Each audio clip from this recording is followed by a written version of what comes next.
Hey, Bestie. Hey, guys. We got two Bestie homeschooling mamas coming at ya. I am Gail. And I'm Christina. And we have a fun episode for you today. And Christina is going to kick us off.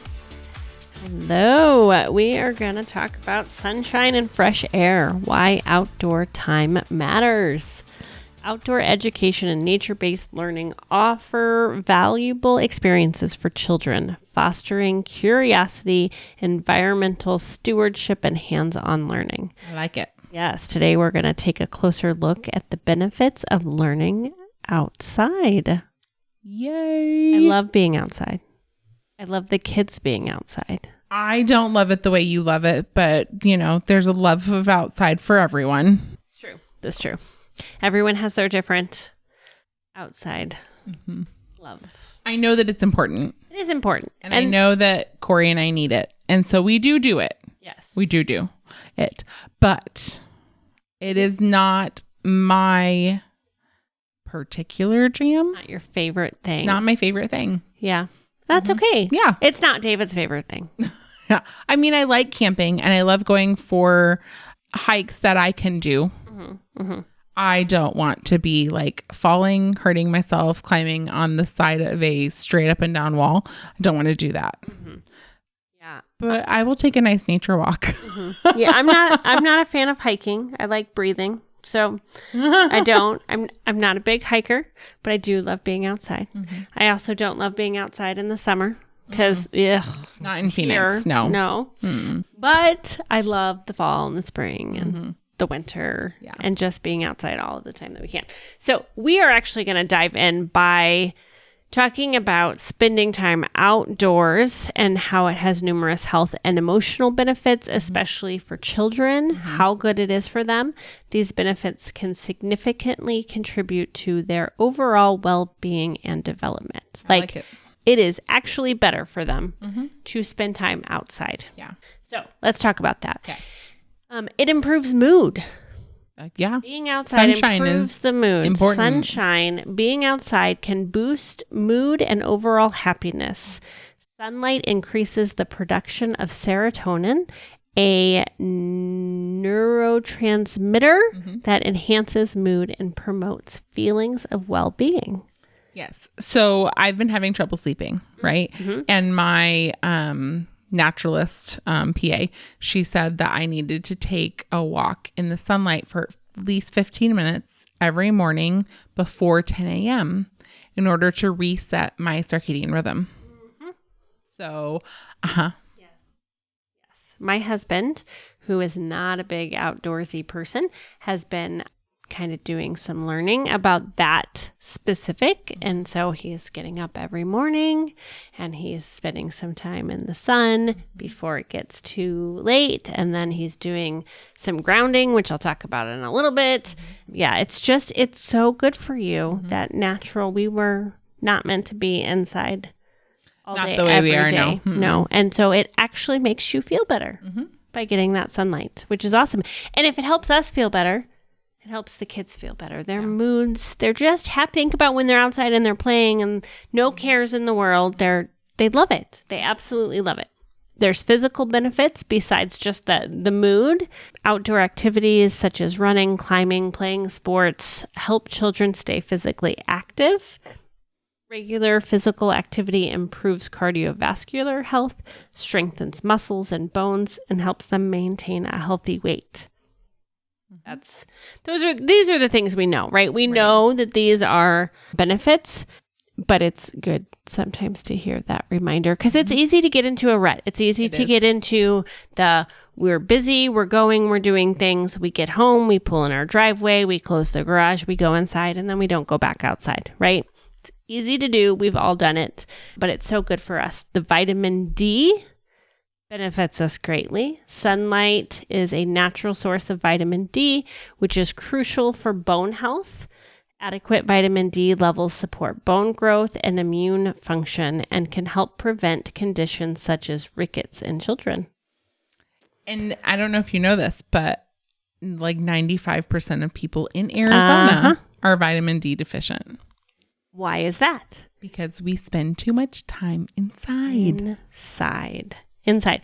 All of these things are important, right? Our physical health, our vitamin D, it all helps our mood. One of the things that is not those natural things you think of when you think about outside time is the fact that when your kids are outside, they're not on their screens. I mean, okay, occasionally they take their screens outside, but for the most part, they're not on their screens. So they're having to use their imagination, they're having to be active and just spend some time unplugged from technology, which I know technology is such a struggle for so many of us. Right. That balance of how much is too much, how much is just right. But the more time they can spend outside, the more time away from the screen, which is just a huge... This is why I love camping so much. Yeah. When we go camping, which we don't do a whole lot because my husband doesn't love it, but when we go camping, they don't bring their screens. Right. There's no Wi-Fi, there's no internet. They can't, right? So they spend days on end playing in the dirt, using their imagination, playing with their friends or their siblings, depending on, who's there. And they don't connect with that technology so much. So for me, that's a huge plus. Yeah. Love it. And this is something that we just recently kind of learned about. Grounding. Have you heard about grounding? I have heard about grounding, yes. Yes. So my husband had this aha moment recently where he was like, he had heard about it. He looked into it. He's like, I don't think I have been outside on the ground barefoot in many, many, many years. Like, he doesn't walk outside without his shoes on. Even if he did, we're surrounded by concrete for a big chunk of our, front yard and whatever.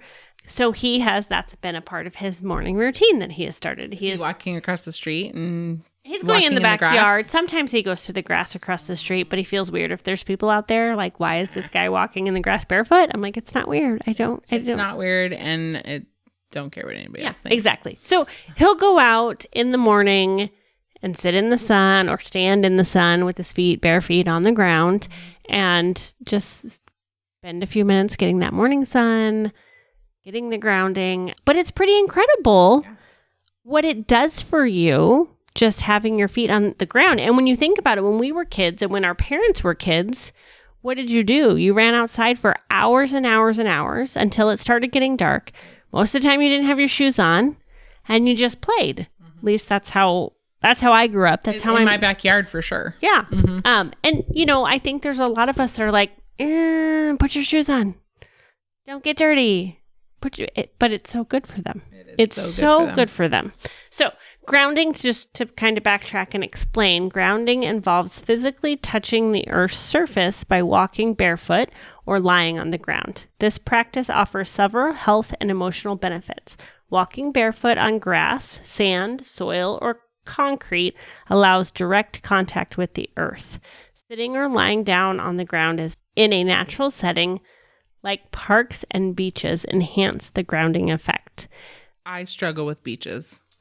You struggle with beaches? I do. I love how they look. But you don't like the sand. I hate the sand. I hate it.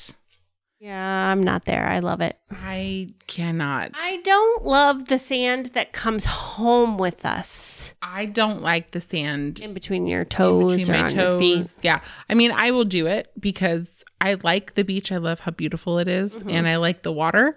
But even the water is full of sand. And it drives me crazy. I'd rather be in a pool that looks out over the beach. Well, there you go. Now, when we were looking into grounding recently, and I don't remember where I saw this, but I actually saw somewhere that the beach isn't quite as helpful as, say, which is good because we don't go that often. And Yeah.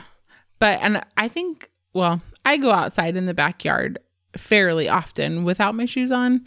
I just don't go into the rocks. I'll walk onto the pavers and, the dirt and stuff. But, yeah. It was actually pretty cool. We saw this video, and it was they took a blood sample, like a little finger prick of your blood, and they put it on a slide, and they looked at it, and you see the blood cells and how they're just kind of interacting with each other. And then the person went outside and grounded for 10 minutes, and then they came back and they did the blood prick again and looked at it, and the difference in the blood cells, the space between them, so that everything could just flow so much better in just 10 minutes. I was like, wow, that's really cool. You know what my husband said? He goes, can we do that as a science experiment with the kids? The slide and stuff? That would be really cool. Yeah. I was like, okay. I think it would be a struggle for Corey because he does not like to not have socks on or shoes. Well, and that is... He wears shoes in the house. Like, I think it's just a sensory thing for him. Sure. But... Well, I mean, kids, though, they can get it by playing in the dirt, too. It doesn't have to be your feet, right? Yeah. So, I mean... He does that every now and again. Yeah. Everyone's different, but, you know, if they can handle it, it's really good for them. It's really good for us. I think he would do great at it if he would allow himself to do it. So we may have to try that. Maybe. I'm sure we could come up with some activities that he would enjoy that would still give him that earthy connection. Yeah, I have like I bought that thing for Easter. It's like a, it's not a slip and slide, but it's like a hose, or you connect it to your hose and it's like a snake and it's got water that comes out of the hose. Yeah. You know, he could probably do something like that if I could put it in the front yard where the grass is. I hear a play date. Yes. That's funny. Yes. So many benefits to being outside.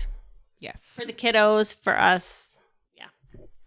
So what does it do for mom, right? Like having your kids outside for any period of time, what does it do for you? It reduces stress and anxiety. Okay. It's a natural environment having the calming effect of them being outside and a little bit out of your hair for a hot minute and reducing the stress levels and taking, even if you go out with them, taking a nature walk, outdoor play lowers cortisol levels. And that hormone is very much associated with stress. So being outside is so good for mom too, not just your kids. And all of those things that Christina just talked about apply to mom as well. So them being outside by themselves in the backyard for a little bit gives you a quick minute to breathe, but then going out and doing the nature walks or things like that helps your cortisol level as well. And some of these things will bring better sleep, kind of like what I was talking about with the circadian rhythm. If you guys get out and maybe take, like we go once around the block in our neighborhood, and that's a half a mile. So it's not very long. It takes about 15-20 minutes. If we do that a couple of times a week, then my circadian rhythm is set, you know, because one walk can set you for 2 to 3 days. So if you do it every 2 to 3 days, then you're helping your sleep improve and letting your bodies be like, oh, I should shut down in this many hours because I've seen the sun, kind of thing. And so that's a benefit to the better sleep, is exposing yourself to that natural light helps regulate that sleep pattern. Let's just face it, when mom is getting good sleep or better sleep, we all do so much better. We all do so much better. Right? Yeah. We all do so much better. Again, it's the you can't pour from an empty cup situation. Yeah. Sunlight influences the body's circadian rhythm, again, promoting that better sleep quality. So get out there, moms. It's fantastic. And, you know, maybe you just take a walk up and down your street. You don't go around a block. You just go up and down on the sidewalk or something. And you don't have your shoes on. You get the grounding in at the same time with the sunlight and all the things. And then kids and mom argue less. Yes. Because there's less distractions. Yeah. Again, there's no screens. There's none of this. There's none of that. They're not asking for something they see on YouTube, you know, or on Amazon or whatever. Yep. And you guys aren't arguing. Yep. So good for mom as well. It is. And I actually have a challenge for you guys. Yeah. Do it. The next time you're having a day, you're stressed, they're fighting, the house feels overwhelming and everything seems like it's chaotic, stop, take the kids, go outside, do that walk, go to the park, try it out. And you will come back. And almost every time we do that, it's like, oh, we get back and we've reset and we can start over. Yeah. And everyone just, it's like a switch. Yeah. It just changes the whole mood of the rest of the day. Yeah, for sure. Yeah. For sure. Absolutely.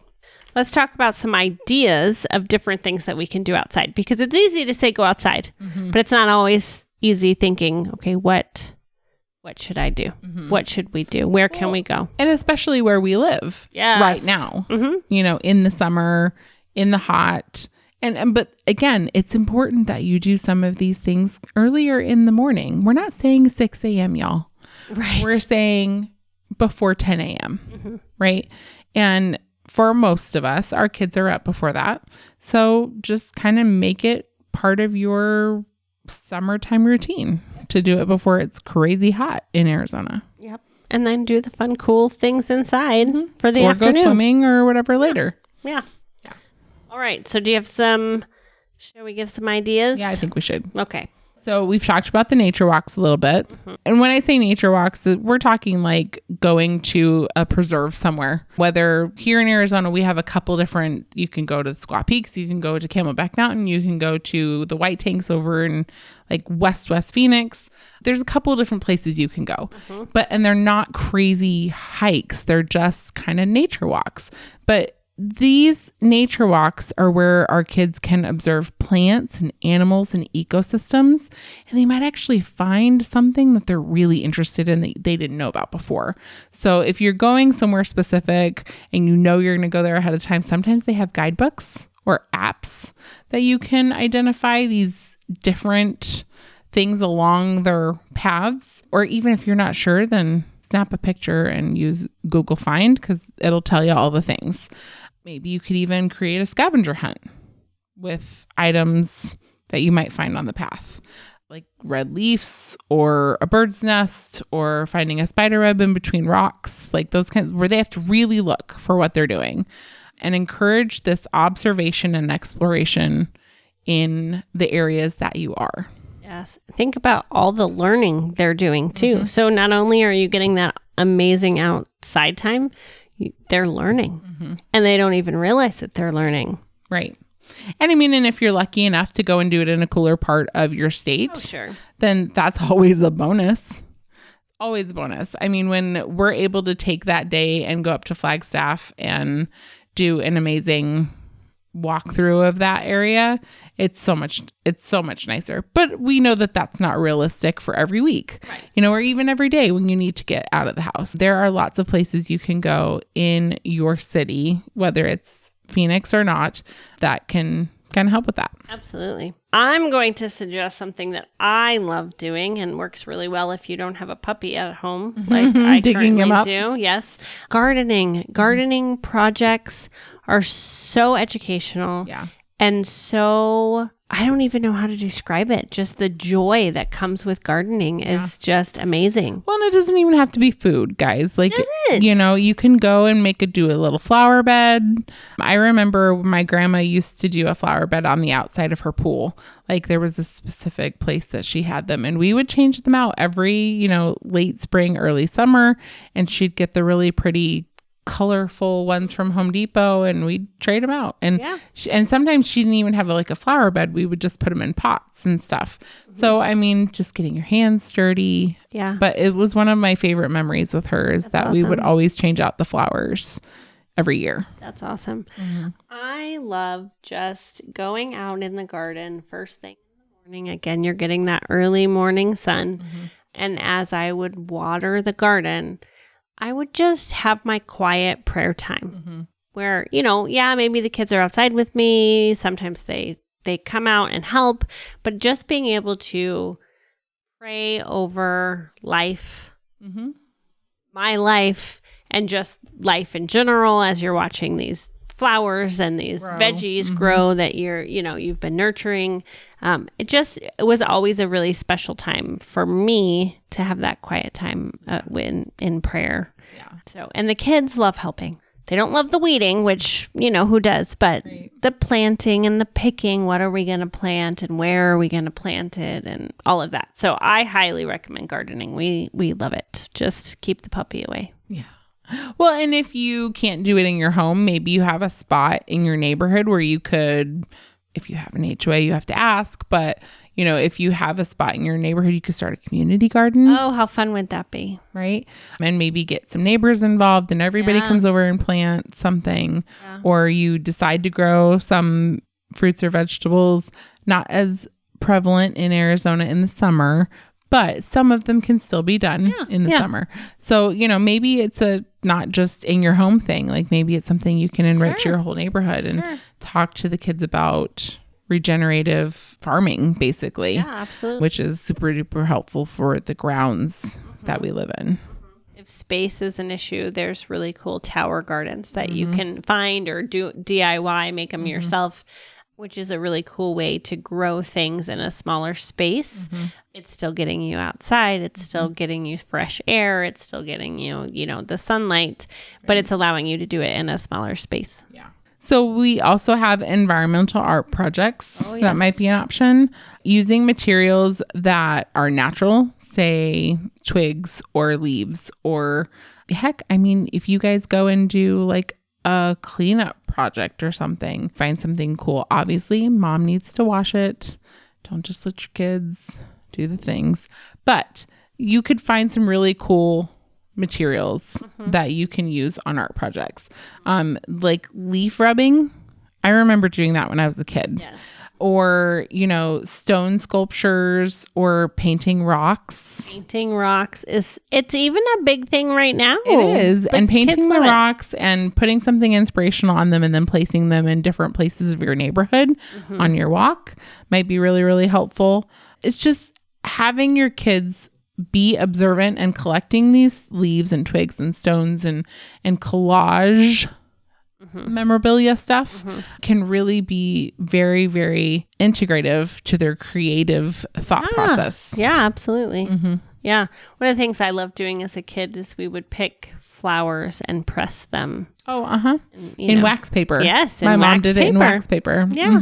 Yeah. That's always something I like doing. And, you press them in a way where you're making a cute design or and then after you press them, you can iron the wax paper over them. We always did you do that too? You make your own bookmarks.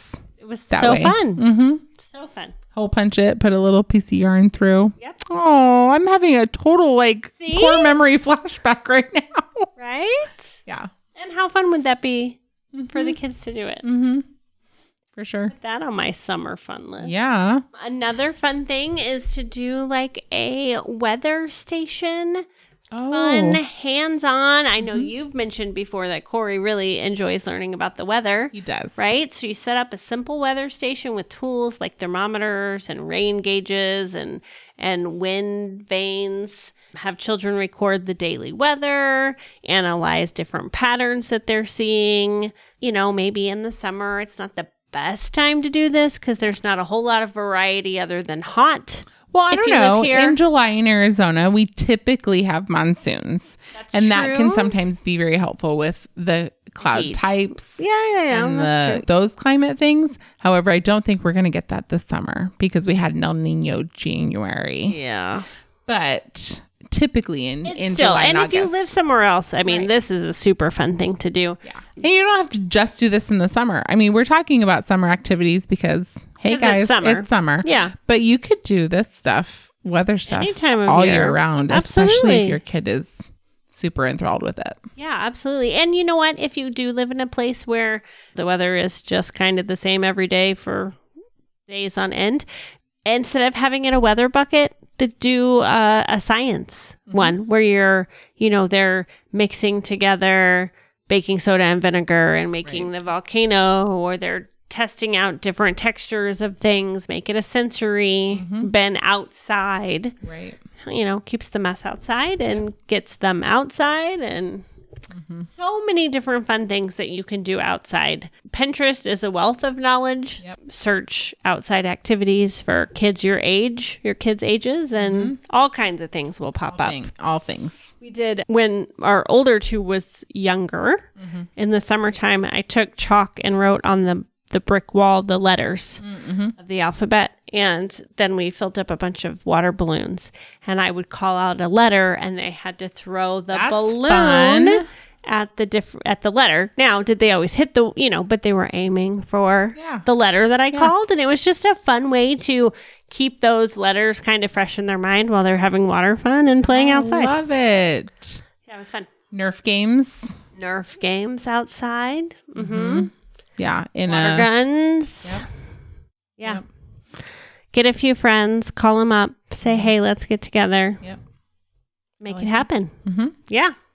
All right. So making that summer fun checklist that we've talked about in the past, where you think of these things, you put them down, everybody contributes, is a good way to make that list involve outside time. Right.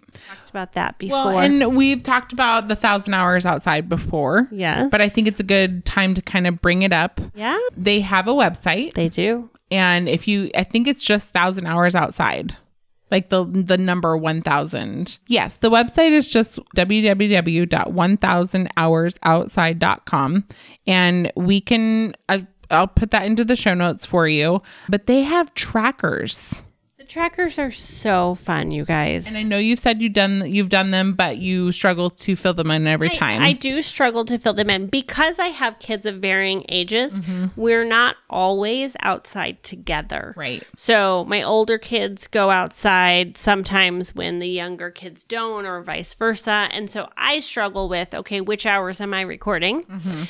So what I did this past year is actually I printed one for each kid and myself. That's a good idea. And we kept track of our own hours. That's a good idea. Some kids did it great and kept track of every single one, and some, and maybe you could do like a thing at the end of the summer. Like if you get this many hours, you get a free book at Barnes & Noble.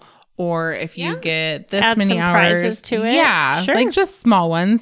And also the Barnes & Noble situation. I don't know if you know this, but you can go there and get a list of books that they will give you for free if you read 8 books over the summer. Oh, that's cool. And again, you can read those outside. You can go and sit under a tree. It's beautiful. Ground your feet. Do all the things. But Barnes & Noble, if you go in there and it's in their kids section and you pick up the sheet that says, I'm going, and you record them. It asks you for the title and the author and then like your favorite thing about the book for all 8 titles. That's cool. If you bring that back at the end of the summer, they will let you pick a free book. That's awesome. I know a lot of the public libraries will do something similar too. It may not be a free book. It may be other different prizes, but you keep their reading log and then you turn it in and collect a prize. Yeah. Yeah. So, I mean, similar something for your 1,000 hours outside. Not that you're going to get 1,000 hours necessarily in the summer per se, unless you're out there swimming, but it's a great way to start it. It is. Again, and just, I think keeping to what I love about Jenny Urich and her 1,000 hours outside is these trackers really help you visualize and focus on making it a priority to be outside and spend that time outside. I think a lot of people choose to start it in January and just kind of kick off the year and see how many hours they can get to. I think it'd be cool to start it at the beginning of summertime and do it all the way through the next school year. That's exactly what we have done this past couple of years. And I really like that because it kind of just, it all ties in together with the homeschooling and the lifestyle that we live. Just, it kind of flows. So we pick it up at the beginning of the school year and do it and, through the summer. Yeah. And some of these are, you can get big ones too printed. Like you can put them on poster boards and stuff and your whole family can, like you said, do the 1,000 hours outside as a whole. Wouldn't that be super fun, especially if you have a lot of littles at home or even just a couple littles, but they're taking their turns coloring these big squares. Really, you guys need to pull up her site and look at the different trackers. They really are fun. There are so many. I'm looking at them right now, and it's just, one says nature is not a place to visit, it is home. So to explain it maybe a little bit better, these trackers they're cool nature looking pictures that people have designed. Yep. They're cut into little spaces, and there are legitimately 1,000 little spaces. So let's say we go outside today and we went to the park and we spent 2 hours outside. We're going to come back inside and color in 2 of these little squares. Right. And so the goal is that at the end of the year, you have colored in all 1,000 squares. And they have some that are like mandalas. Like the little different circles with the different patterns. Mm-hmm. And then they have some geometric shapes. They have some that are actual pictures. They have one that's looks like the cutout of a tree stump. Mm-hmm. You know, like, so you can see all the years. That's the one circles. That we did this past year. Yeah. Yep. Mm-hmm. So there's just all kinds in here. And all you have to do, it looks like, is put your email address and they will send it to you. Mm-hmm. So that's pretty rad. And just another little bit of information. Jenny has a new book that's out that talks about the importance of being outside. I have not read it. It is on my list. It's in my Amazon cart right now, wanting to be purchased. It's called Until the Streetlights Come On. And how many of us can relate to that? That's how I grew up. Right? Yeah. I mean, we went outside, we played, we didn't have to worry about all the things that we have to worry about now, but we went outside. Come home until the lights are on. And that was the rule. You had to be home before those lights came on, before it got dark. Yep. So, yes. So, if you get a chance to check out her book, I know it's going to be a great read. I have not read it yet, but Jenny's pretty amazing. So that was one I thought would be really cool if you're deciding to start the outside stuff, more so than you've done in the past. This might be a really cool way to track it for you and kind of see what difference it's making in your household by spending more time outside, right? I think that would be really, really fun for you guys. If you start one, post a picture. Yes. We want to see it. Post your progression over the next couple months, and we would be excited to see that. Yeah. The very last thing we have to do before we close up shop today. Oh, yes. Oh, this is exciting. Yes. We have some news about June. Yeah. So this is the last episode of May you're listening to right now. And so starting in June, Christina and I are doing a theme for June, and it's going to be Marriage Month. Yes. There are lots of things going on in the world in the month of June, and we think that this needs to take priority over the world view and really speak into the biblical worldview of what we feel like God is calling us to talk about on this podcast. So we hope you really enjoy it. Mm-hmm. Obviously, it's going to include Father's Day because that's coming up in June and other things of that nature. But we're super excited about some of the topics we're going to go over, and we hope that you stay tuned for all 4 weeks. Yes. Yay. I love talking about marriage. I know, me too. It's so important, and I think too many people in our world think that it is a quick signature and it's over, and that it's not important, and that you can find your happiness somewhere else. And we'll have a lot to say about that. Yeah. It's going to be a great month. Yes. Come check out June. If you liked today's episode, if you enjoyed it, if you found value in it, please like, review, subscribe, share, do all the things with the episode that needs to get it to the people who need to hear it. Don't forget, Christina and I are starting our speaking engagements. And so if you want to be a part of that, having us at your event, please hop onto our link tree. There is a form to fill out so that we can be at your next event. And we would love to do that. So keep that in mind, but make sure to like, subscribe, review, and share. Ready to pray? I am. Let's do it.